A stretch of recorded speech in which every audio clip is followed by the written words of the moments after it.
Você viu aí essa importante função do terminal de Ponta da Madeira, que influencia bastante na economia. Sabe o que pode influenciar também na economia do país?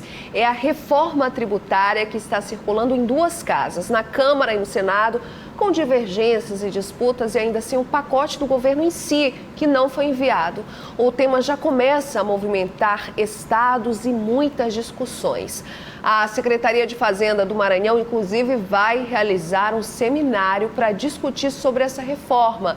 É sobre esse assunto que eu converso aqui no estúdio com o secretário adjunto da Administração Tributária, Magno Vasconcelos. Boa noite, secretário. Bem-vindo aqui ao Jornal da Guará. Boa noite.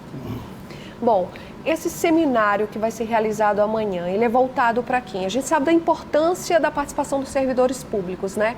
Mas ele é aberto também para quem? Ele é aberto para tributaristas, advogados, estudantes e a comunidade em geral. Embora o nosso ambiente não seja tão espaçoso, já estamos inclusive com o nosso auditório, com todas as inscrições preenchidas. O local? Na auditório da Secretaria de Fazenda do Estado do Maranhão. E esperamos que esses inscritos, que são mais de 300, realmente compareçam e tenham essa oportunidade ímpar de conhecer o que está acontecendo no país. Bom, essa oportunidade de conhecer vai ser através dos palestrantes, né, que vão falar sobre diversos temas. Exatamente, nós vamos nos aprofundar sobre os temas que hoje estão em voga no país, que são as reformas que estão no Congresso Nacional. Nós temos uma na Câmara, dos deputados federais, e temos uma no Senado. Então, serão apresentadas essas propostas. Além delas, também temos uma proposta que foi apresentada também, ainda não no Senado, ainda na Câmara, mas como substitutiva da emenda 45 na Câmara dos Deputados, que ela vem originária dos servidores das federações, do FENAFISCO, que é a Federação Nacional do Fisco Estadual, e da ANFIP, que é a Associação dos Fiscais da Receita Federal. Isso foi uma discussão fora Câmara e Senado, né? Exatamente. Ela partiu das entidades representativas de classe, dos auditores fiscais, que conhecem bem o assunto e conhecem com bastante profundidade. E elaboraram, junto com mais 40 especialistas, um documento, um livro com 800 páginas, já realizaram vários seminários e encontros no país todo.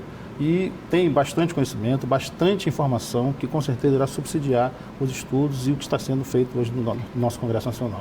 Isso já foi levado para o Congresso? Como é que foi a recepção disso?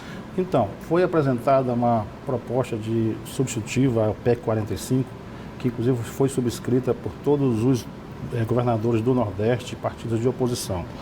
E ela está em trâmite. Inclusive o nosso governador também assumiu essa proposta, porque ela trata de um tema básico, de algo muito importante, que é a justiça fiscal, que é a justiça social.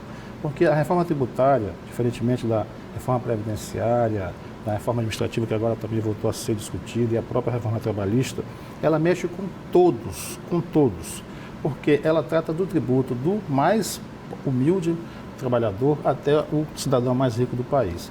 E, infelizmente, no nosso país, o tributo hoje, há muita reclamação de que é uma carga tributária muito grande, mas ela realmente ocorre porque hoje nós temos uma tributação muito grande no consumo.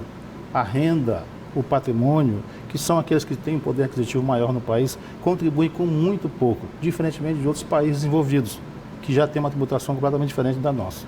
E como é que vocês recebem as propostas que estão sendo discutidas no Senado e na Câmara, que fala em unificação, em modernização? Como é que o senhor enxerga essa proposta que está lá na Câmara ou no Senado? Então, esse é um ponto importante. O empresariado e a própria sociedade como um todo clama por uma simplificação na cobrança dos impostos e no cumprimento das suas obrigações tributárias. Esse é um ponto importante e as propostas que hoje estão na Câmara, no Senado, e também que está sendo apresentada pelos servidores, pelas federações, pela entidade de classe, trabalham também esse viés, que é muito importante. Porém, a que está lá não trabalha o viés que é mais importante, que é ter uma carga tributária, ter uma carga de impostos progressiva, ou seja, aquele que tem uma renda maior, aquele que tem um patrimônio maior, contribua com mais. Contribua com mais. Exatamente. Fala-se também na extinção de alguns impostos aí. Eu queria saber qual o impacto disso na arrecadação do Estado. Então, não haverá impacto, até porque nas propostas, aí são todas, inclusive essa que está agora apresentada como uma proposta da reforma tributária com justiça social, ela não vai reduzir o que hoje há de contribuição, ela vai propor, primeiro, a simplificação, como disse, e depois que haja uma progressividade no pagamento do imposto. Vamos deslocar hoje o imposto que está focado no consumo, que é uma distorção muito grande, e fazer com que aqueles que tenham uma renda maior, como disse, que tenham patrimônio maior, que tenham também transações financeiras, que os bancos pagam muito pouco imposto, muito pouco mesmo, passem a contribuir. Então, não haverá redução de carga tributária nesse aspecto. Haverá, sim, uma distribuição de carga tributária mais justa, socialmente correta. E qual a perspectiva de votação para essa reforma tributária, tendo em vista aí outras reformas, a reforma administrativa, a PEC emergencial, que chegou lá e parece que atropelou um pouco essa reforma tributária, fala em fatiar essa reforma, ficar enviando aos poucos ao Congresso. Qual é a perspectiva dessa votação? Essa reforma tributária já vem sendo discutida há quase 20 anos. A questão do Pacto Federativo ele é muito importante também. Os estados não podem, nem os municípios, perderem a sua autonomia, até porque isso é um princípio constitucional. Mas tem que haver um respeito ao Pacto Federativo.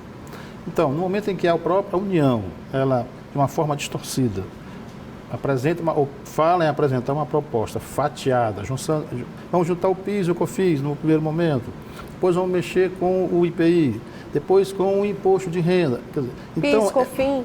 Ela tenta, dessa forma, desvirtuar o debate, tirar realmente aquilo que nós estamos fazendo hoje, que é modernizar a tributação, fazer com que o país seja mais justo. Então, levando-se em consideração esse aspecto, a gente imagina que será muito difícil realmente uma aprovação tão logo e sim imediata. Mas existem setores também políticos, o próprio presidente da Câmara já fez algum pronunciamento a esse respeito e, inclusive, colocou essa questão na tributação na renda e no patrimônio como um caminho mais justo para o país, como indutor econômico para o país, como uma forma de facilitar o crescimento no país. Então, como há essa divergência, o governo federal, nesse momento, divulga que deverá apresentar uma proposta fatiada, ou seja, ele não está querendo assumir o que está lá no Congresso. E os congressistas e a própria população clama por uma reforma mais rápida, que traga realmente essa simplificação, mas que traga também justiça social. Acreditamos que no próximo ano, esse ano já está findando, com certeza isso não será mais possível, mas esse debate vai emergir e com certeza terá um resultado que esperamos que seja positivo para o país e para todos nós. Ok, eu conversei aqui com Magno Vasconcelos, que é secretário adjunto da Administração Tributária da Secretaria de Estado da Fazenda. Muito obrigada pela sua presença aqui, pelos esclarecimentos. O espaço continua aberto, porque é um assunto ainda que vai render muita pauta. Muito obrigada. Com certeza, obrigado. Obrigada, boa noite.